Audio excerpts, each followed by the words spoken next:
Hello, this is John Grom, and welcome to our 224th Right and Left Discussion Forum.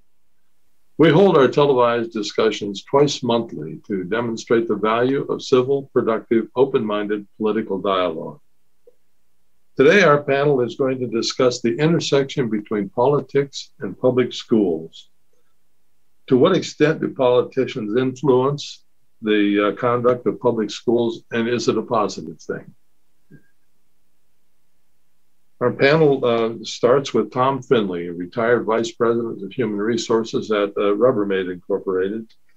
Then Patty Haskins, former member of the Wadsworth City Council and the faculty of Wadsworth Junior High School. Then Dr. Ronald Chamberlin, who is a retired senior research chemist. Did I say Patty Haskins? You said Wadsworth Junior High School instead of Wadsworth High School. Oh, I wondered why you were smiling there. Oh. Wadsworth. Okay, Patty Haskins was a former faculty member. She taught math at Wadsworth Senior High School. Okay, Tom, as a former public school teacher and principal, you've had a lot of experience with the administrative part of the government or of education, but what are your thoughts on the contribution of politicians to the public school systems? John, I took that question when we talked earlier, and I turned it into one of my own questions, and it seems to me that should drive everything. And the question I said, who should control what is taught in our public schools? And so I went on that theme of addressing it. And the last people who should be involved in that, of course, are the politicians, because the answer to that question is the structure that was originally put in place: local boards of education and state boards of education. And they're assisted by universities and people who have, of the trade schools and other places, who help with curriculums and so forth. We get along fine with it.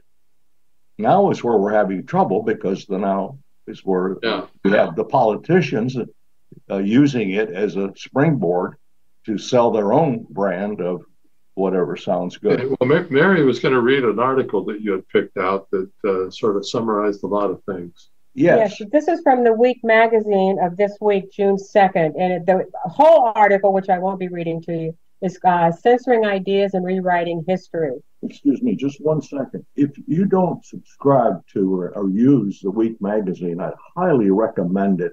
It is so concise, 51 issues a year. And it so happened I just used March and this month that had 2 articles that related to what we're talking about today. So, and Mary is here, who's going to read part of one to get things kicked off. Is censorship growing? Yes. Recently passed state and local legislation is dictating what schools may or may not teach and what students may or may not read. A record 2,571 different titles were banned or censored by school districts, states, and other government entities in 2022, according to the American Library Association, a 38% increase from the previous year. Nearly 60% of those bans were aimed at classrooms and school libraries, and most of the targeted groups were by or about racial minorities or LGBTQ people. Broad, vaguely defined prohibitions on teaching critical race theory and other allegedly divisive topics in classrooms have compelled 1 in 4 U.S. teachers to alter their curricula. In Florida, a textbook publisher even had to completely remove a purely factual passage on George Floyd's murder and the subsequent Black Lives Matter protests.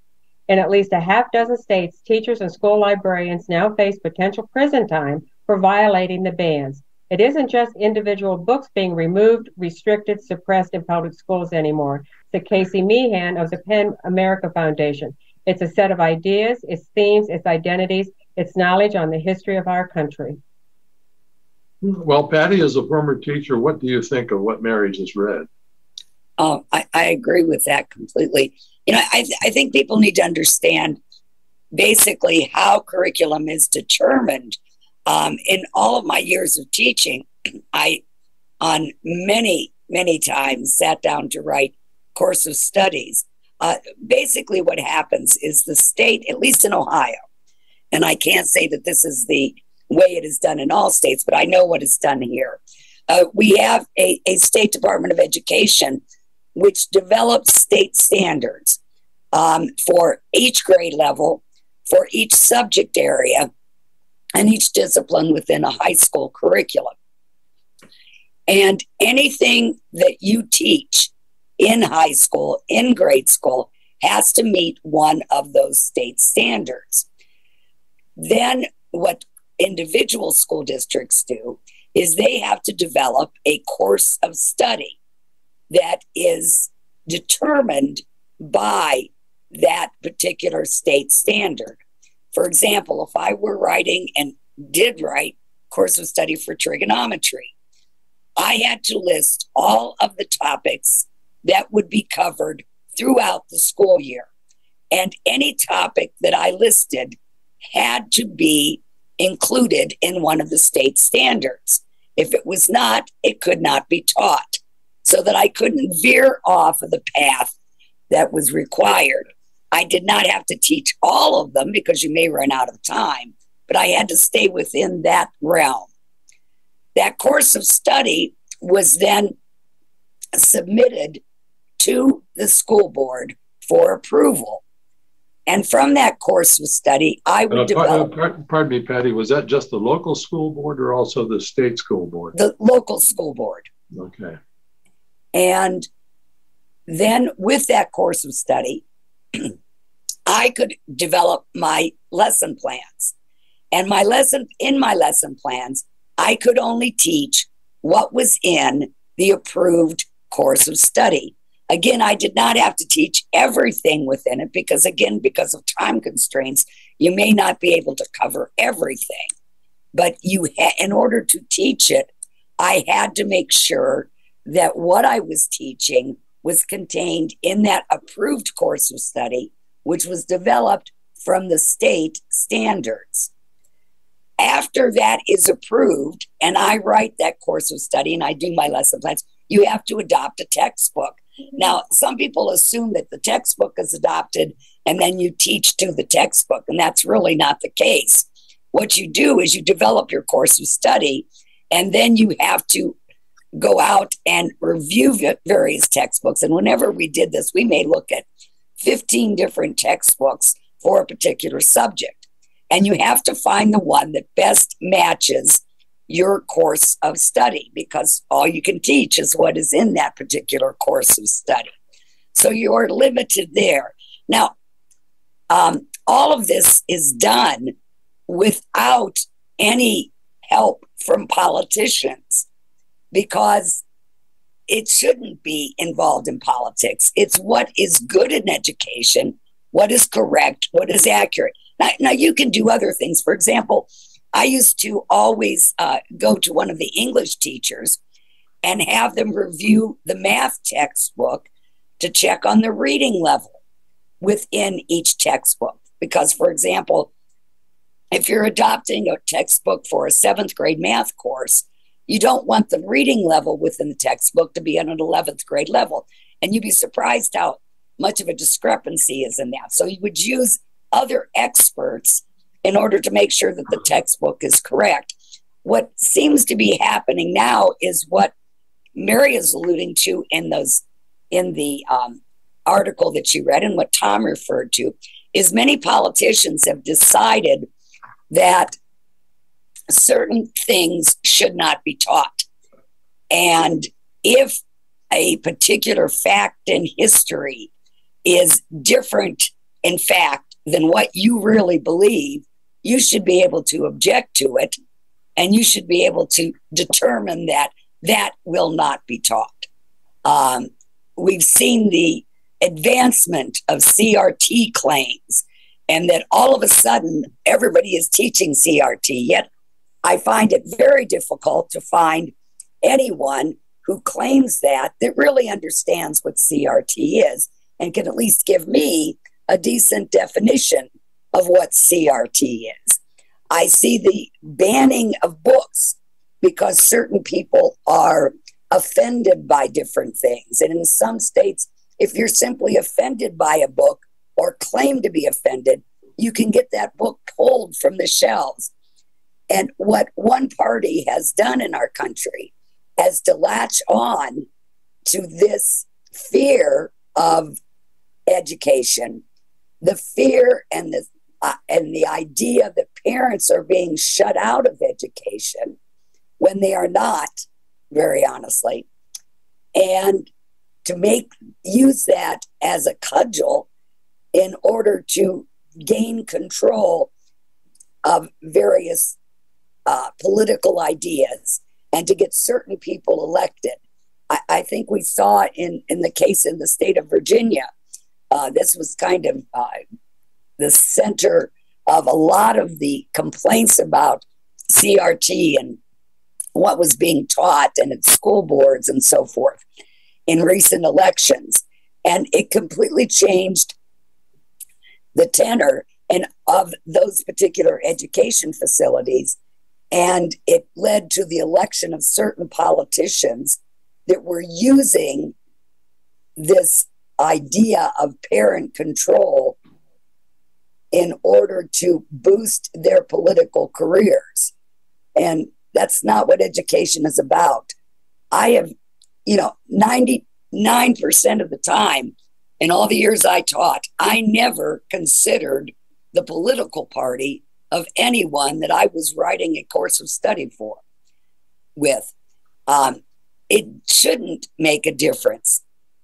Education is about facts. It's about teaching how to think. It's not about determining whether you're a Democrat or a Republican.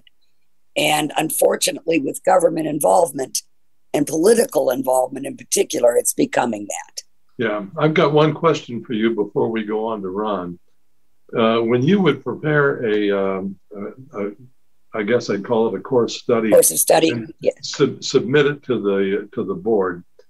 You're submitting it to a bunch of people who are generally not educators. That's true. How do you feel about them passing judgment on what you've decided is a good course of study? I'm talking at the feeling level now. Yeah, and I didn't have a problem because for the most part, our school board members trusted the judgment of the experts. I never had someone tell me that I wasn't, that idea that I wanted to teach intrigued what the definition of a sign was. No one came back to me and said, no, I think it's something different.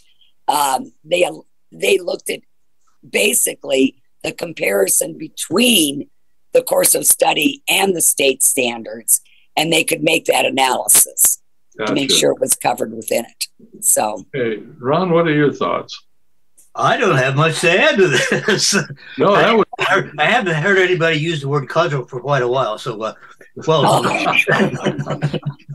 no, both of you bring up thoughts that I've thought about too, and it seemed to me that you should have some state at least input, if not complete control over local school boards, which have, I think, should have ultimate authority over here. It's the way it's been set up and the way it should be.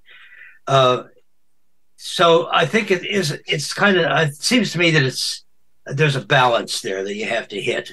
How much of it should be from either way, and again, as Patty, I think, is really saying here, the teachers really is the ultimate guide for this.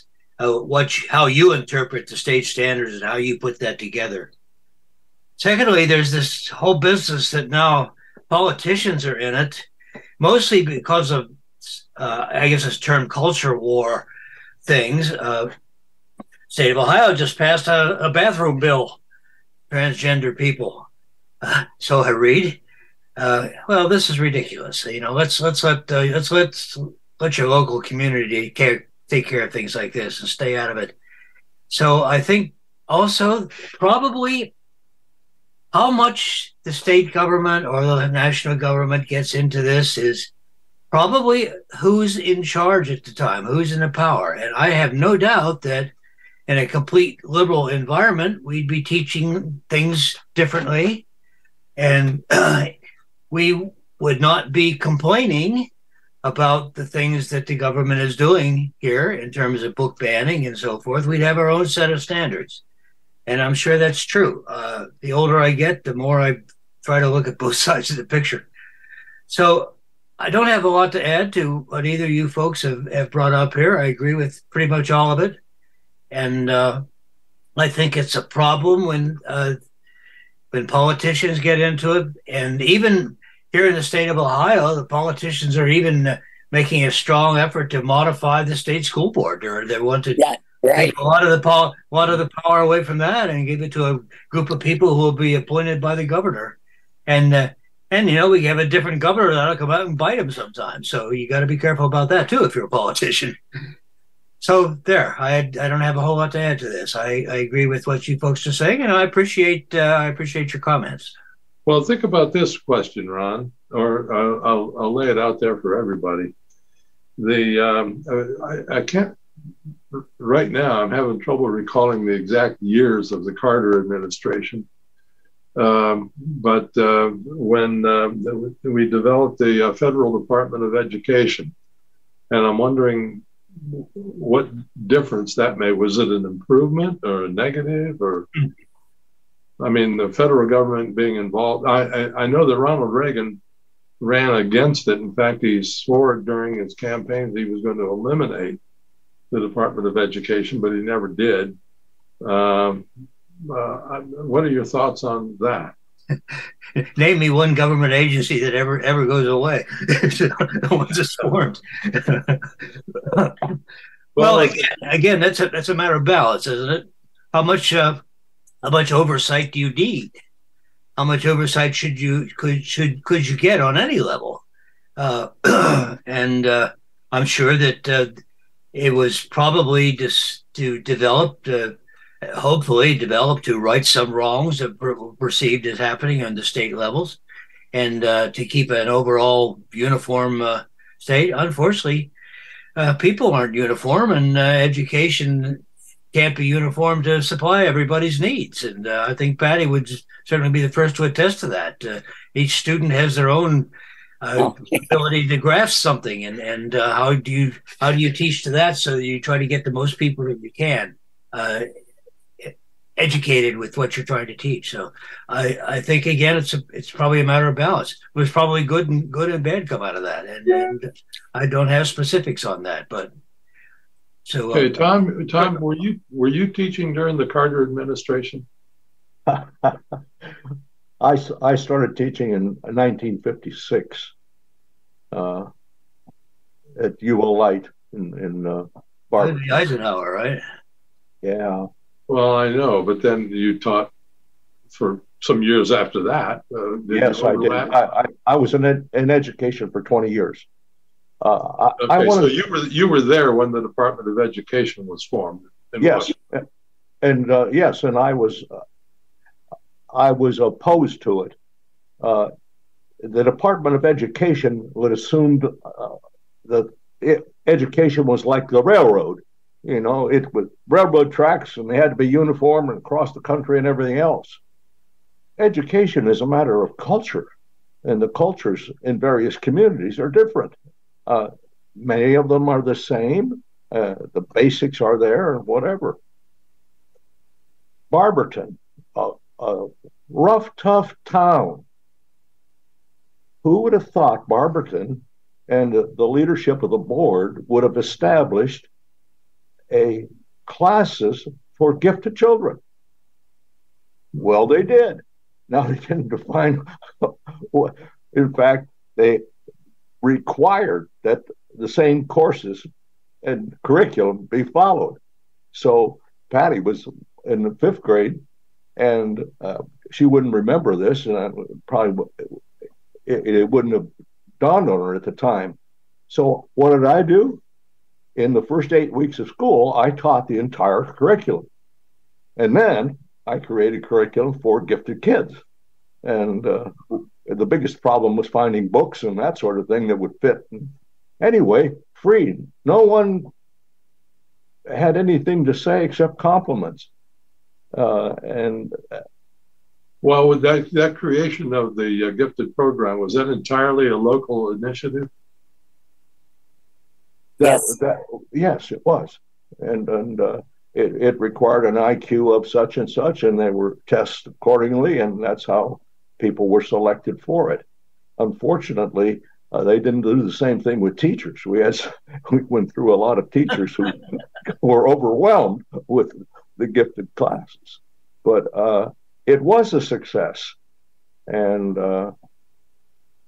so I think back often, it was a brave thing that took place in this tough town of Barberton. Who would have thought in that kind of town that someone had the foresight to move ahead and provide special education for gifted children? So, John, I believe Carter was elected president in '76, if that helps. 76 to 80. Reagan was elected in 1980. Okay, so that's about the time Tom left teaching and went for the big bucks in industry, huh? Yeah.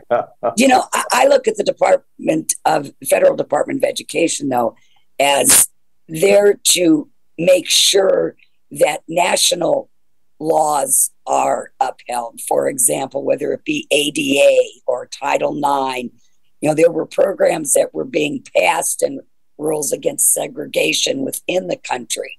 And because they were federal mandates, the Federal Department of Education was the one that would become responsible for issuing funds to maintain those mandates and to make sure that they were followed across the nation uniformly, as opposed on a local level. The actual funding and federal mandates is really small in comparison to what is set up at the state level and on a local level. To what extent have politicians been successful in changing American culture through public schools? Look at Florida. It's a mess. And they have set up various rulings whereby how many school textbooks have been removed from the shelves. We have librarians and school libraries that are completely stripping the shelves because if they happen to put a book on that shelf that a student disagrees with or is offended by, not only is the book removed, but the teacher is then fined heavily and can lose their licensure if they continue. And these are political points that are being made in that state, but they're putting it to the point so as where the teachers within those school districts are being squelched in what they can teach and no longer have the ability to actually teach the truth about what's going on in this country, or at least facts, let's put it that way, if someone doesn't particularly agree with that fact. I have a friend who's leaving her teaching position in Maryland to move to Florida to be near her parents, and she's getting a job there. So I told her, in view of what's happening in Florida, I wish her well with all the fervor that I could muster. So she's an English and drama teacher, and that's, oh boy, those are dangerous areas. Yes. The thing that I hear when people are talking about removing books from school libraries, we're talking about books that are available to small children that describe vividly the cultural or sexual activities of gays and things like that, which to me, you see, I would support that. I would not want my 7, 8, 9-year-old child being given a textbook at school that goes into vivid detail about gay sexual activity.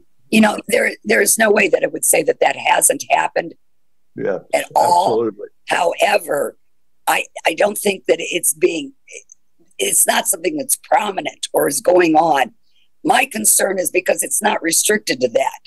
When you say that you can't teach To Kill a Mockingbird or The Diary of Anne Frank or various books that offend people because we don't want to talk about times when things were different, when things were difficult. That's more of what I'm concerned about. They're not just restricting it to that one minor issue. They're restricting and expanding on it.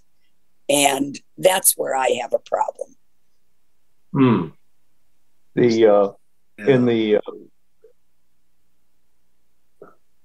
This controversy of the week in this week magazine, the headline on DeSantis is DeSantis escalating the war on free speech. And it goes on to explain what we've just been talking about, picking on particular examples of sexual this and that, and saying, look, is what's happening, as if that were terrible and happening all the time, and this or that. Well, that's what then the politician would refer to that as a war on free speech. Yes. Yeah, well, that's kind of an exaggeration, I believe. Well, any kind of control over what goes on in schools is a war against free speech. Yes. And the headline in this is DeSantis escalating the war on free speech. And I had picked out 2 paragraphs, and we didn't read the other one, but that particular one, you can read it now if we have time.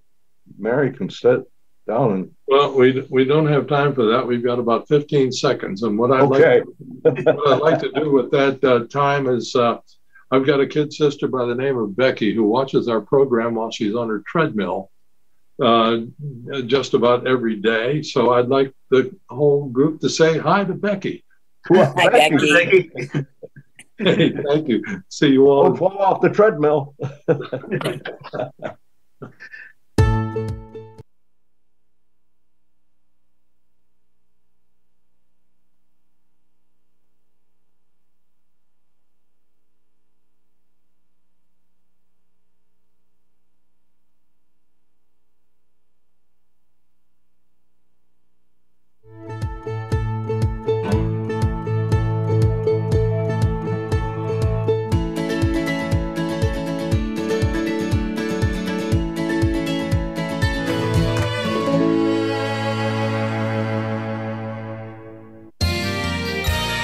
You are watching WCTV, Wadsworth Community Television.